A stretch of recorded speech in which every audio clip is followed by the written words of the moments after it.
अस्सलामु अलैकुम वरहमतुल्लाहि वबरकातुहू।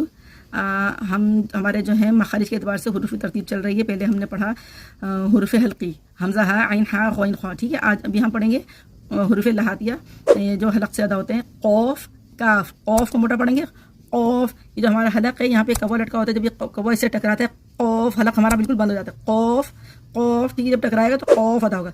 और इसके साथ ही हमारे जो थोड़ा सा ज़बान की साइड, हमारी ज़बान है, ज़बान के साइड से थोड़ा सा आगे काफ, ठीक है। ये हमारी जो ज़बान का जो ये हिस्से हैं, ये ऊपर वाले हिस्से से लगेंगे काफ काफ, ठीक है। ये ऊपर की तरफ लगेंगे काफ, क़ौफ़ से करीब ही काफ अदा होगा। क़ौफ़ काफ, जैसे हम किताब बोलते हैं और कॉपी बोलते हैं, इसका उसका जैसे बोलते हैं, इसी तरह काफ हम अदा करेंगे। क़ौफ़ काफ, क़ौफ़ काफ, क़ौफ़ काफ।